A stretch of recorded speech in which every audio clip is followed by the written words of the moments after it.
Happy to be here today. I'm Jamie Kabler. I'm the founder and creator of the Rancho Mirage Writers Festival. And for 3 days, we were here in January, and we had an amazing experience, and we are already sold out for next year. We're excited about next year. We're committed to making this library our home. Can you hear me okay? We're committed to making the Rancho Mirage Library our home. We are the only Writers Festival that is connected to a library. We have a tradition that we ask, and we're co-presenting, so we ask you each to say hello to the person next to you and make a new friend today. So will you start off and say hello to your friends? Introduce yourselves.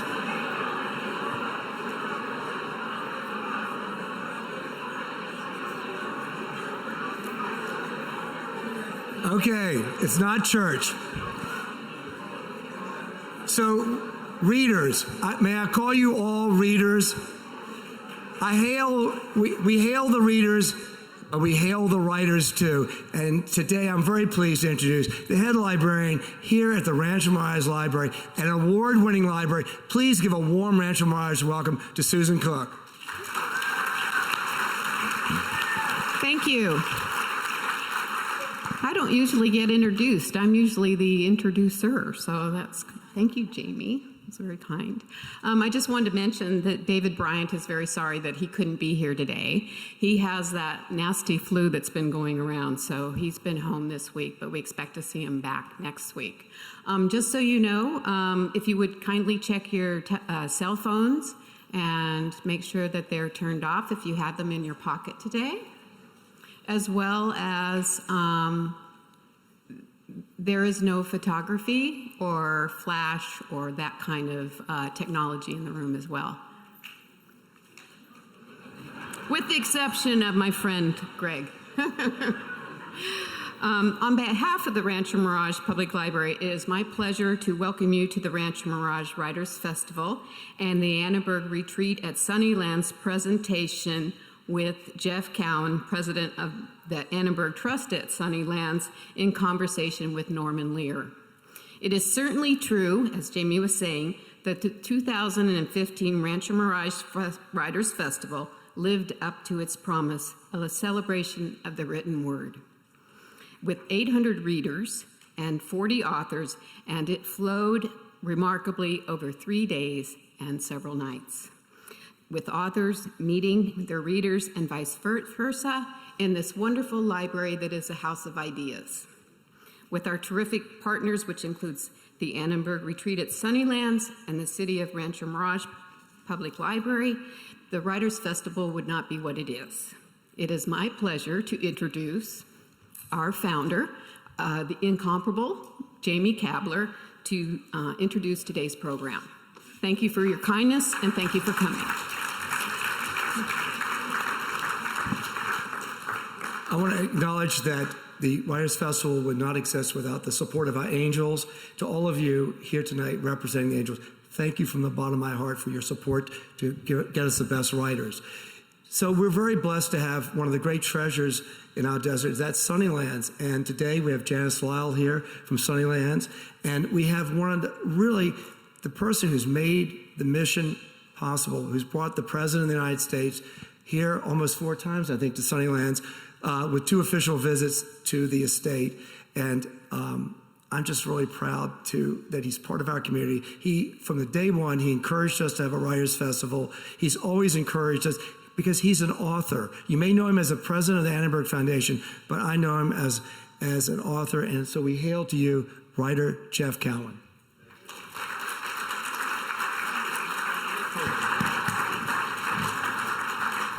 I'm going to actually suggest that Norman Lear come up here with me so we can talk together, but maybe while he does come up the steps, you could join me in an incredible Rancho Mirage welcome for Norman Lear.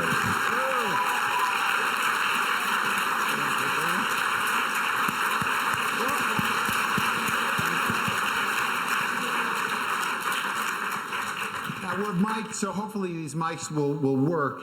Is this working? Good. You can all hear us. You're older folk.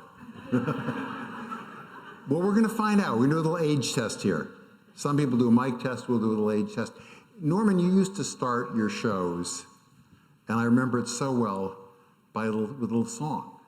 you'd warm up your audience There was always a theme. with My Funny Valentine. Oh, You would. You mean I would? You would. Yeah. You'd warm one with My Funny Valentine. But these people are too nice to inflict that. But I'm wondering, I want to ask a couple of questions of you as a way of introducing Norman.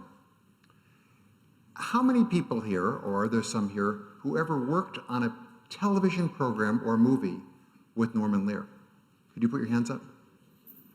So we have some of your colleagues here. Well, I know you'll hopefully get a chance to see them later. And just to give you a little sense of Norman's background, because I don't want to introduce him properly, because I want you to really have him fully introduced by reading this amazing book. It'll take 3 days. Are you okay? None of you knew him as a child, but that's an incredible part of the story. But I just wonder if there was anybody who was with him in the European theater when he was a hero during World War II.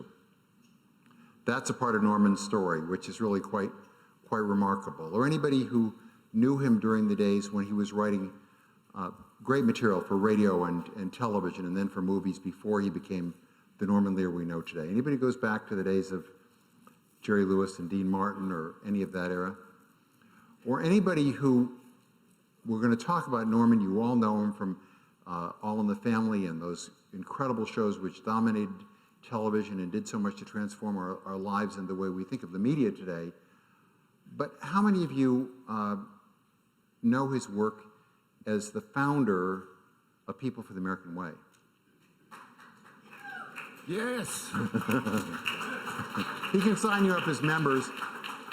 And the Business Enterprise Trust, did anybody know this incredible way in which Norman was celebrating the best in business, the Business Enterprise Trust? You should know about that. You'll learn about that in this book. And then I'm just curious if any of you went to see the Declaration of Independence while Norman had it on tour around the United States. How many of you did that? An incredible gift to the nation that Norman had.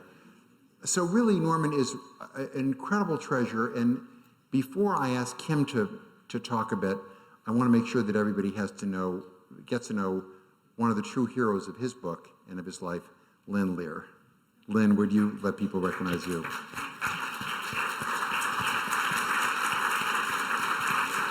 And you get a sense of how important Lynn Lear is when you get a sense of Norman's own story. And Norman, I want to talk with you some about why you wrote the book. I'm going to ask people to come up, by the way. I'm going to intersperse audience questions with my questions so that it's not like it's just me for 40 minutes and then you. So at a certain point, you can come up and not too many at a time, hopefully stand at the mic here, and we'll alternate. But Norman, this book is so powerful, and we're going to be selling the book outside. It's on sale. But anybody who buys this hard copy of the book, which I very much urge you to do, and I think you're going to get to take pictures with Norman and so forth if you do buy it, but also buy the Audible. Have any of you listen to books on tape or listen to Audible? It's an amazing experience to hear this book read by the person who lived this amazing life. And so I hope you'll start us off, Norman, by reading us a bit of even this I get to experience. How many people here have read the book? Will I be boring reading some of it? Even if you've read it, you won't be bored. Well, if the woman holds her seat, it's a great compliment. So let me read the. By the way, I'm really. I love being here. I love doing what I'm doing here. I love looking out at all these faces. I've been doing it around the country since the middle of October. Everybody keeps asking, are you tired of the tour? I love the tour. And I have such a good time. I never knew I would have such a good time being myself. But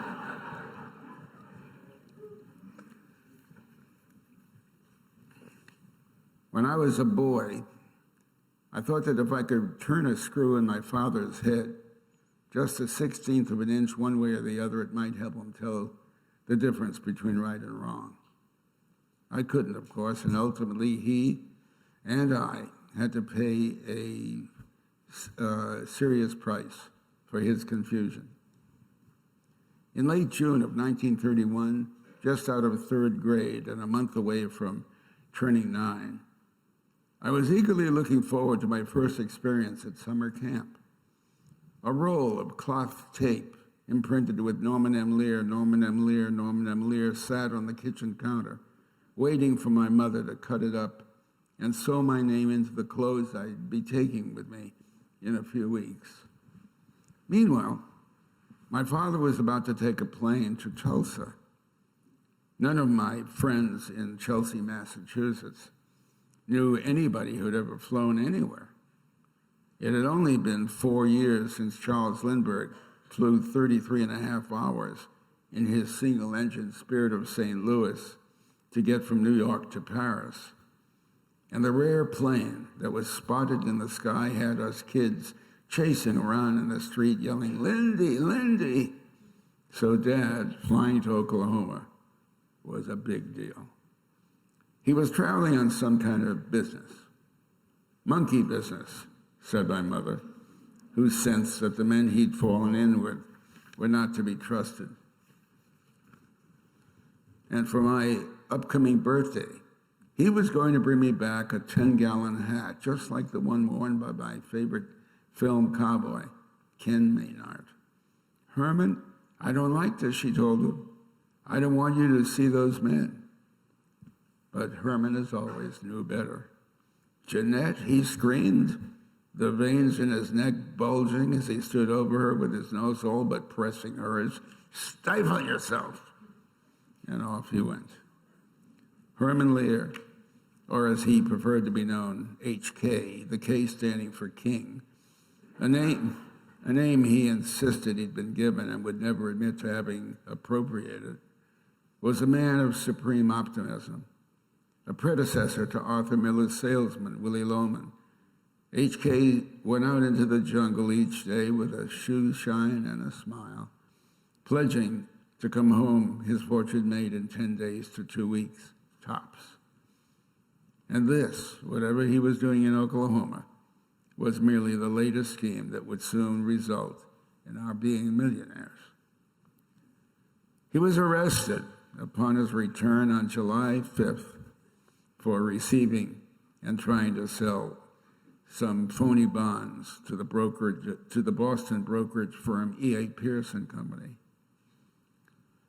High on my list of vivid childhood memories is the photograph of my father on the front page of the next day's newspaper, coming down the steps of the courthouse with one hand holding his hat over his face and the other manacled to a detective.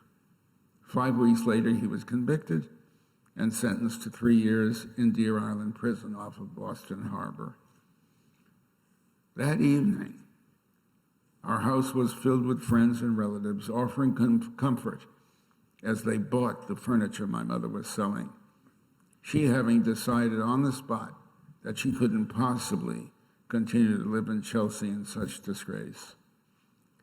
At one point, someone I didn't know but instantly disliked offered to buy my father's red leather chair, the throne from which he had controlled the radio dial on our floor model at Order Kent, just as 40 years later, Archie would control the Bunker family's TV viewing from his living room chair. As my mother and this scavenger agreed on our price, I was devastated. The loss of my father's chair was like losing him twice in the same week. And as if that were not enough, I would soon learn that my mother planned to take my younger sister to live with her and leave me with various relatives until my father got out of jail and the family could be reunited. I clutched all that remained of my summer dream, that unused roll of Norman M. Lear cloth, a piece of silent sadness, which I managed to keep with me well into my 30s, perhaps even my 40s, and my eyelids bit down hard on the tears I was fighting to hold back. At that point, someone, an uncle or cousin or neighbor, placed his hand on my shoulders, looked deep into my eyes, and announced with that soapy solemnity that so many adults use when they are offering gratuitous counsel to the young, "Remember, Norman, You're the man of the house now. This had to be the moment when my awareness of the foolishness of the human condition was born. I was just past my 9th birthday. My father had been brought down before my eyes from a 10 to a 0. My mother and sister were about to disappear from my daily life. My own identity was no more than a thin bit of fabric in my fist. And I was looking up into the face of this fatuous asshole, telling me that I was the man of the house now. And then he added with a smarmy smile I wanted to rip from his face, "No, no, son. A man of the house doesn't cry." How could I not have developed a deep appreciation for the absurdities amid the gravity of our existence? In my 90-plus years, I've lived a multitude of lives.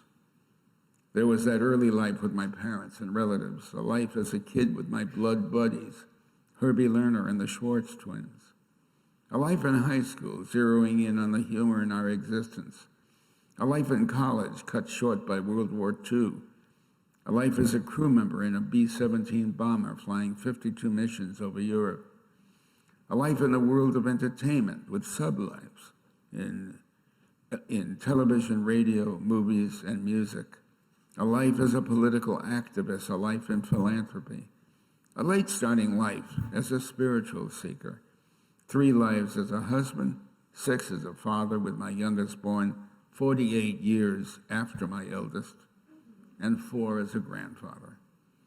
In the course of all these lives, I had a front row seat at the birth of television, wrote, produced, created, or developed more than 100 shows, had 9 on the air at the same time, finished one season with 3 of the top 4 and another with 5 of the top 9, hosted Saturday Night Live, wrote, directed, produced, and executive produced, or financed more than a dozen major films, led an entourage of Hollywood writers and producers on a 3-week tour of China, founded several cause-oriented national organizations, including the 300,000-member liberal advocacy group, People for the American Way, was told by the New York Times I changed the face of television, was labeled the #1 enemy of the American family by Jerry Falwell,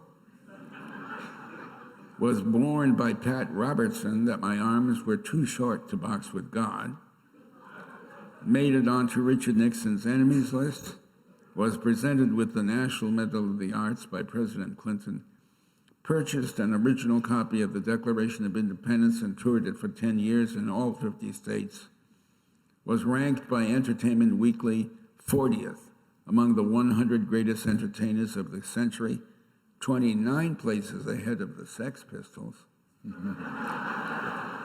ran the Olympic torch in the 2002 Winter Olympics, blew a fortune in a series of bad investments in failing businesses, and reached a point where I was advised that we might even have to sell our house.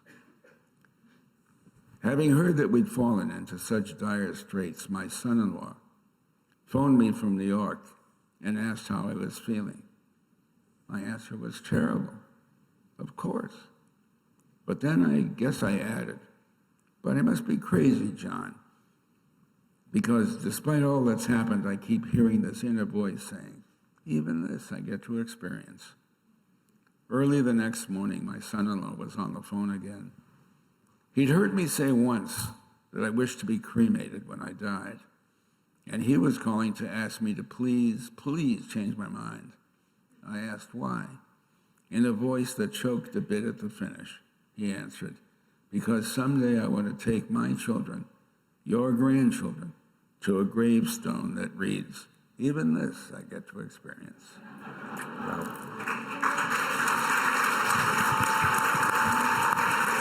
Thank you.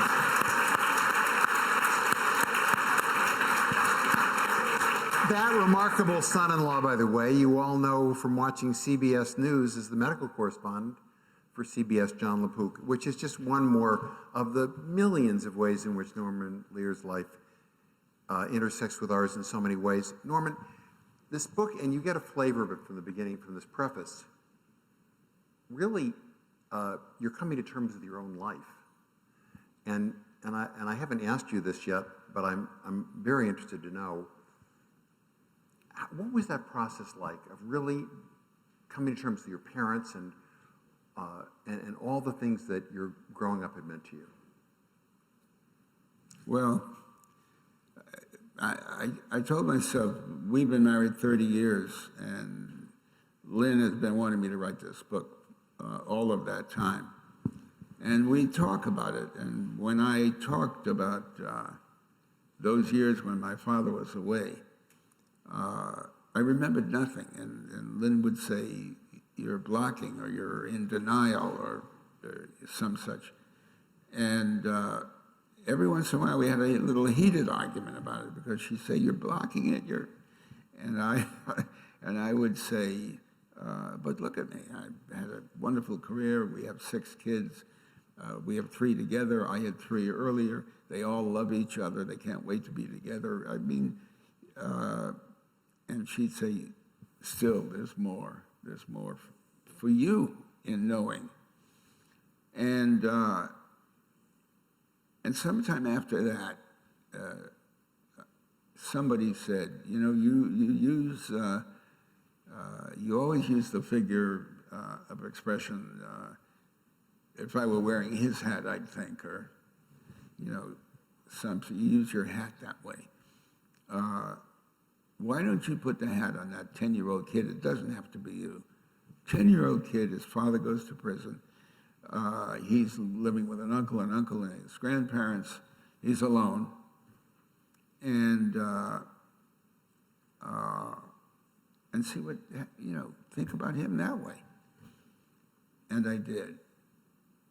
And shortly after that, I also remembered how amazed I've been over a long career at going to bed with a second act problem and awaking with the solution. Where did that come from? Somehow all of that worked together. And it wasn't that I remembered singular experiences so much as I remembered, and I did remember a couple I'll tell you about, so much as I remembered how I felt. And that was totally missing before. And I want to tell you one little anecdote that illustrates this, I think, remarkably. I made a film in Iowa called Cold Turkey. I don't know, it's 40 years or so ago. And I couldn't commend anything to you more highly of my work, because it is as resonant and applicable and meaningful today as it was then, I think. And at the 20th or so anniversary, we were invited to come back. Dick Van Dyke was in the film, as was Gene Stapleton, Tom Poston. We all went back to Iowa for the 20th or so anniversary. And there was a little girl that had a 3 to 5 second piece in a montage. She was one, well, I don't have to talk about what the film was about. But she had 4 or 5 seconds on the screen, but I picked her out of a whole bunch of kids. And she stood with me in Greenfield, Iowa, and she said to me, she tried to tell me how meaningful her being in the film was. And there was a tear in her eye as she, you know, and I appreciated it. I mean, I seriously appreciate it. But it didn't resonate with me like it did 25 years later when, and this was only about 4 months ago, I was invited back to Iowa. The others were gone. Dick Van Dyke is with us, but he wasn't feeling well and he couldn't come with me. And I was alone, fated by this little town, Greenfield, Iowa. And this little girl was now 51 years old. And you understand this better if you will understand this better when you read the book. But she had read the book. And now, with the tears coming down her cheeks, she said to me, I'm going to help you understand what your picking me meant to me. She said, you remember in the book when you were with your family, your relatives, in Woodmont, Connecticut, that summer when your father was away, and you felt all alone despite the fact that it was family, because nobody paid the kind of attention to you that you needed, and you were terribly alone. And I said, yeah, of course I remember. She said, do you remember writing about the one thing that made you feel solid and comfortable and strong? What? I didn't remember.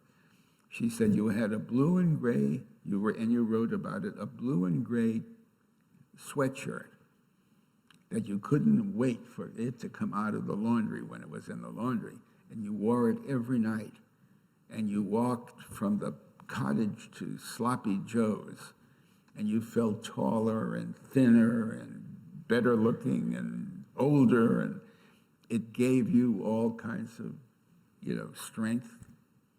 Just a T-shirt. And I said, oh, I remember very well. And she said, that's what you're picking me out of that crowd of kids meant in my life. And I got it.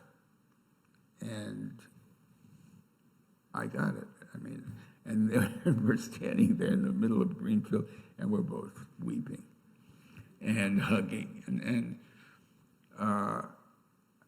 God, that's a long answer to a simple question. No, but it's a wonderful answer. Of course. I wonder, in a way, Greenfield becomes relevant later, because I think, Norman... But yeah. I guess the question had something to do with what it meant to me. Well, this is just 4 or 5 months ago, and I'm 92 years old.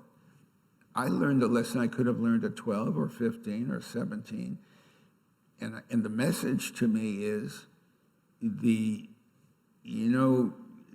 a horizontal journey we make in life. We learn more about this, we learn more about that, we become the doctor, the lawyer, the educator, whatever. We learn more about a lot of things in a horizontal manner. But that vertical journey into oneself is the one that never, I guess they both never end, but that one is the more profound. And I learned this simple little thing at that age, and I thought it was glorious. In reading the book, there are so many moments when you feel like you're seeing something with fresh eyes in a different way. And I knew your mother, but there's a joke. There's a joke you'd always tell about your mother. I mean, I can't think of how many times I heard you tell the joke where you'd say, you tell the story of you're telling her when you got nominated for the Television Hall of Fame.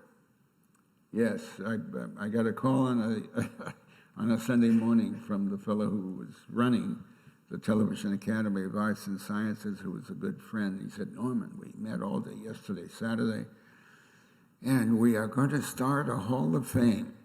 And these are the first inductees: William Paley, who started CBS, David R. Sarnoff, who started NBC, Edward R. Murrow, the greatest of the foreign correspondents, Patty Chayefsky, the glorious writer out of television, Lucille Ball, Milton Berle, and you. And I ran to the phone, or was at the phone. I called my mother in Bridgeport, and I said, which was my habit, I said, Mom, this is what happened. I just got a call. They're starting a Hall of Fame, and these are the inductees, and I told them the names, and me. And she said, listen, if that's what they want to do, who am I to say? So I've heard you tell that story so many times, and it always gets a laugh. But on reading the book, it's a sad line. It's a different line because it's about your relationship with your mother. Yeah. She came to California once. Actually, I sent a car for her in Bridgeport, brought her to the airport, had a wheelchair ready for her, wheeled her up myself to the plane. On the way up, she was telling me about, she loved her doctors, just loved her doctors. She had a new eye doctor. The other doctor wasn't, that's a long story about this one and that one. And And when we get on the plane, she's sitting on the aisle, I'm sitting at the bulkhead, and we're in the air 20 minutes or so. A young man is walking down the aisle, and she pulls him by the sleeve. She says, "Sir, could you help me?" The guy stops. He said, "Of course."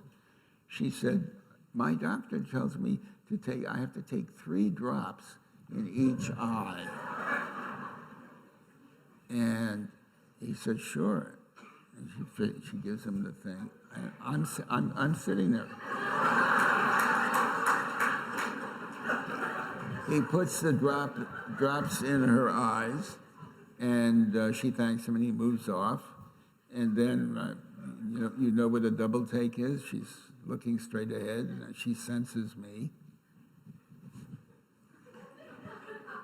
"What?" she said. I said, "Mother, what was that about?" She said, "Well, I had to take this. I told you the doctor told me to take these drops." I said, "No, but you ask a total stranger." She said, "Well, you have to be very patient." I said, "What makes you think I couldn't be patient?"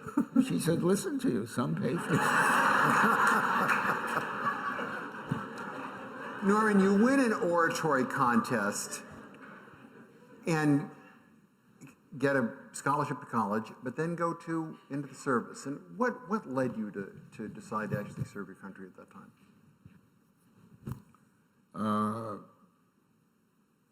I'm Jewish. We were learning, in addition to the fact that we knew a lot about what was happening in Germany, how bad the Nazis were. And I learned this at 9 years of age when my father went away, and I came across Father Coughlin on radio. Father Coughlin was a priest out of Dearborn, Michigan, who was a vicious anti-Semite and anti-FDR, anti-New Deal. I mean, he was a terrible guy. But that was the first time I learned that there were people who didn't like me just because I was born to these parents and not those parents. And it was very meaningful to me. And we had civics lessons in those years. This is so important for us to understand today. We were taught civics. Those civics classes and the arts generally and music have been dropped from schools, especially in the poor neighborhoods across the country. They don't exist for kids today. But in our civics classes, I learned to love the Bill of Rights, the First Amendment, my Constitution, my Declaration of Independence. I mean, those words were, and I thought as a Jewish kid, they were especially good for me. I think I felt that way about African and black. There wasn't, the expression African American didn't exist. They were Negroes. They had to feel even more safe for those words, at least, if not the fulfillment of the promise. So I fell in love with those documents. And what question am I answering? Why you went went to war? I mean, because this was. Actually, before the war, when it came time to go to college, my folks couldn't afford. I was a kid of the Depression. They were broke. They couldn't afford to send me to college, and I had entered the American Legion Oratorical Contest, and I spoke about the Constitution and me. That was the title of my address. About just maybe, I took more comfort from those words than a Christian kid would, because I was picked on. And I won the scholarship. I got to Emerson College. And then as the second year started, in December of that second year, Pearl Harbor came. And you asked me, I guess, why I left school to go into the service. We didn't have to go to, if you were going to college, there was a draft, but you were exempt. if you were in college. So I was exempt, but I wanted to kill. I mean, in those words, I wanted to be in battle and I wanted to kill. And I flew out of Foggia, Italy, and with those feelings, I was the radio operator and gunner. My gun was the top gun on a B-17, but my little radio stand was closer to the bomb bay than where anybody else was stationed. So I was the one who looked over into the bomb bay and notified the pilot when the last of the bombs had dropped, and then they could close the bomb bay doors. And I remember standing over the bomb bay and looking down and watching the bombs drop, and then gathering with all the bombs from all the other planes around us, watching hundreds of bombs fall, and thinking, what if we missed the factory we were bombing? What if it hit a farmhouse, whatever? And I actively thought, fuck them. And then asked myself, I don't know whether it was that night or months later or when, but at some point I asked myself, if somebody had come to me to sign something that would have guaranteed I meant what I said, would I have signed it? And I wanted and wished to believe. Now I would never wish that. I would never have those feelings. I would never say that. I would never. But the fact of my life is I've never been tested. When I've read about terrible events that have happened to another person's child, I have thought, harm one of my children, and I'll drive for 16 hours, and I'll kill you in front of your family. Would I do that? I'd like to think I would not do that, but I've never been tested. All of this, by the way, was running through my mind with the Brian Williams incident a couple of weeks ago, when I don't condone what Brian Williams did, but had to ask myself as a human being, how terrible was it? He didn't do it in telling the news. He did it in telling the story. Anyway, it's... well, that's another great segue. But I want to actually get you, Norman, to another story, and I'm going to make it a little bit lighter. Wasn't that light? So, an icon of the desert, and a friend of yours, and a person you had an incredible relationship with in different ways over the years, was Frank Sinatra. And you first met him when you were a soldier. Yeah. You want to hear that story? I want to hear that story. They want to hear that story. I was stationed in Foggia, Italy, and flew out of there in the 15th Air Force.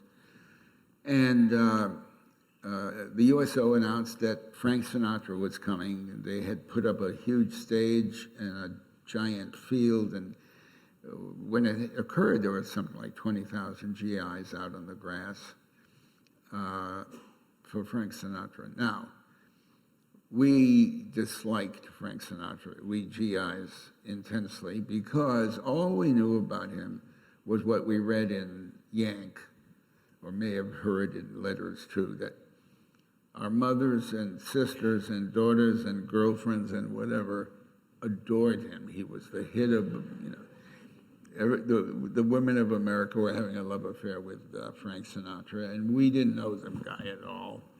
And the KP, Kitchen Police, gave a lot of the guys vegetables to throw at the stage. And so we were 20,000 guys out there, and I learned one of the great lessons of my writing career. There were three GIs who were sweeping up, and somebody came out and started to talk to us, and we could tell he was his name was Phil Silvers. Now, we didn't know Phil Silvers at all. So Phil Silvers is funny and talking to us, and now he starts to pick on those three guys. What the hell are they doing? There's nothing left to sweep up. Get the hell off the stage. And he picks on one guy especially, brings him up front, and has a routine that turned out to be a great routine of his. He did it for 30 years. But in the course of which he beats the hell out of this guy. And after he gives him a singing lesson, and he slaps his face, and he hits him in the chest, and we felt for this kid that was getting beat up. And finally, Silvers just says, I get it. And he can't take it anymore, walks off the stage. The music hits at that instant, and this guy turns out to be Sinatra, and he sings. And we were totally misled. And by the time he opened his mouth, we loved him, felt for him, and it was a great lesson in theater, believe me. I'm going to ask people to come up and ask questions because we're moving to that part of it. But you worked with him over the years, including right here in the desert. Well, I did a film called Come Blow Your Horn with Sinatra. And if you want to ask questions, we've got a mic up front. Go ahead. Come Blow Your Horn, and we had the world premiere here. And Mrs. Sinatra, Barbara Sinatra, has always told me that they might never have met, but for the fact that the premiere was here, and she attended the premiere, and that's the evening they met. So I may be responsible for the marriage. You know, so many parts of your career, people... And by the way, just let me add, talking about him, I love the man and have wonderful stories to tell about his kindness, his decency, anyway. And they're all in the book. In the book, for sale. And don't forget the audio version of the book as well. You should buy the book at least 2 or 3 ways, by the way. You can also buy it for your iPad or your iPhone. So at least 3 different ways they can buy the book. And not to mention for your friends and children and relatives and so forth. So I think there are a lot of ways. Our kids are grown and we're selling our house. So...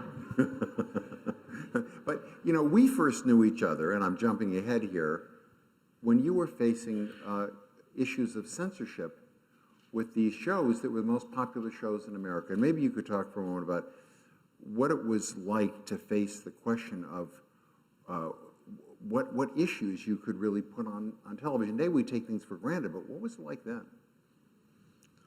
It was, basically silliness. I mean, there was nothing we were doing that wasn't taking. But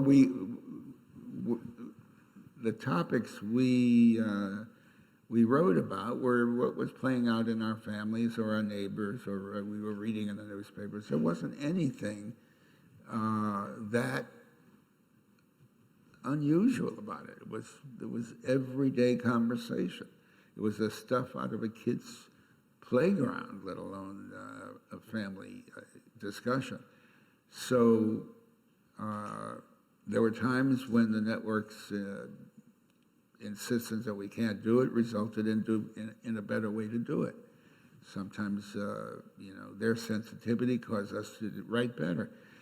But when we disagreed about nothing, in my view, to have given in would have been then to lose the playground altogether for the rest of the time.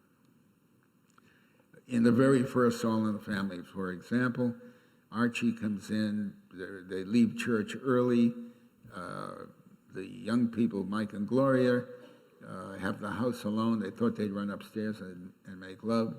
Mike is insisting they run up, the door opens, they come in, they come in early because he hated the sermon and was fuming about the sermon. But the kids come running down the stairs. He understands what the moment is all about. And his line was, 11:10 of a Sunday morning. And the network said that has to come out. And that was after a great many other things we argued about and so forth. This was the last thing. But it took the president of the network on the day the show was to be aired. We were still on the phone about it. And I've gotten a lot of credit for, standing up to it. But it didn't feel like that. It felt like if I give in to that silliness, they would say, what's wrong with it? Well, it makes what's going to happen specific. Well, even if it does, they're married. So they're going upstairs. So it just was silly. I understood common sense-ically. Give in to that, and we'd have to give in to 100 things from that moment on, that kind of silliness. And so we said no. And it was within 20 minutes of the shows being aired in New York that I got a call and understood it was finally, ultimately to be in. They weren't going to cut it. And you fought those fights through all your years in television. That was, well, we did. Yeah. One of our projects together was when CBS told you that All in the Family, most popular show on television, Saturday nights at 8 o'clock, Sunday. Oh, yes. What happened there? And then I know we've got a question. No, you finish it. I've been talking. Well, just that some of the people, you remember this, CBS decided, under pressure from the FCC, that All in the Family was inappropriate for general family viewing. So it was... But not in Chicago. Because their time zone's different. So the show, All in the Family, after that point, was at 9 o'clock at night because it wasn't suitable, even though it had been the #1 show in America for all those years. We have a question. And will you maybe identify yourself also? Somebody's working on the mic. There you go. Hi, I'm Darlene Turner. Do you want to talk about the first script that was never shown? My husband was Lloyd Turner, and he was called in to write a script that killed off Archie during his negotiations. Remember that? Oh, I remember that very well. By the way, you were we used that. If we didn't use the script, we used the idea and the substance of it for John Amos several years later, and we did go through with it. With Carol, we didn't go through with it. Did she get any rights from that? Do you want to check that back? Find if you paid for that. No, he went on to be a producer. Your husband was Lloyd Turner. Lloyd Turner. And he wrote with Whitey Mitchell. Yes. Turner Mitchell. Yeah, they were I couldn't remember them, but they're lovely men. Yeah, In your book, in the book, so Norman happy talks there. a lot. You talk a lot about the fights that you had with Carol O'Connor, which is what precipitates this story. So maybe you could describe that. Well, let me. Carol O'Connor was. He was a special kind of intellect, but I'm not sure whether he was the intellect he thought he was. And he, so he didn't like 80% of any of the things he read. And we fought all the time about that. But we reached every week a time when it was too late to continue arguing. And he would mysteriously, just slip into the character. And you were now dealing with Archie Bunker and not Carol O'Connor. And then there was none of us who could write the dialogue as well as he could speak it. So he stayed with the script in the terms of the story and everything else, but he colored the language in Archie Bunkeresque style that was breathtaking. And so we had a very difficult time. There's a lot of television appearances where he has not very nice things to say about me. And I'm not sure it's true in the other direction, but it was known that we had difficulty. But I want to end the Carol O'Connor by telling you this story. He passed, and at some point I went to see his widow Nancy, And she asked me to stay until others had left. And when we were alone, she took me into his study. And on his desk, there were only a couple of items. And one of them was it's a big polished desk. One of them was a piece of paper, a letter that I had written him like 4 years before, in which I said, as difficult as some weeks were, and as much as you found my opinions, terrible and so, and I yours. I don't know how I put it, but I couldn't love Archie Bunker more. Could never be without you, and I know that there's love in both directions on that harmonic or level, and it was the important thing was that he never took that letter off his desk. I think we have time for a couple more questions. Back in the back hall, and if you'd introduce yourself too. Yes. Can you hear me up there? Yeah. Yes. Okay, good. Thank you so much. My question is, as a human race on planet Earth, do you think we are progressing, or are we just treading water, or are we drowning? Oh, what a question.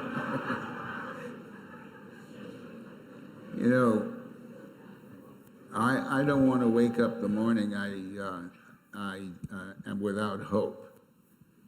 So we're going to get through this. But in my years, I can't remember. I don't think we experienced a more difficult time than we're experiencing now. And when you talk about my wanting to get into the service and enlisting and so forth, we were in those years in love with America. We understood more than I think we understand now about the promises our documents made to us all. And we were in love with it. I'm not questioning anybody's patriotism today, even Rudy Giuliani's.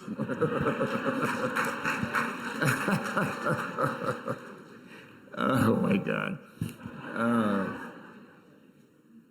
We love our country, but we were in love then. When we went to a movie, saw the 20th Century News or the MGM News in a movie newsreel. If there was a foreign leader stepping out of a car anywhere in the world, he was stepping out of a Cadillac or a Chrysler. And it was a symbol, for me anyway, of our love of America, that America product, the pride of, what did we call it? The pride of the world. There was a terminology for it. And as much as we love our country, I know I don't sense the in love quality which existed for us then. We won the war. We started the Marshall Plan, conceived of the Marshall Plan, helped Europe get back on its feet again. We had every reason to be proud. But over time, we had no reason to believe we were God's chosen, or America was God's chosen, or any of the. I mean, we started to take ourselves too seriously, I think. And as wonderful as this country is, we are. My bumper sticker reads, "Just another version of you." And that's who we are, versions of each other. And that includes the people around the globe, I feel. So we can be proud of a lot of things, but we have we got to do better. We're bringing this to a close, Norman, but one bumper sticker also for this book, I think you could maybe describe, which is that, we started the conversation, you started the book talking about the way in which you didn't really have a father, but you also kind of found a father. Maybe you could talk about that just as as a closing line, and then people can get the book for themselves, sign it, have the pictures taken with you, and buy it 3 or 4 I'm not sure what you're thinking that when you you say Founding the Fathers. founding fathers.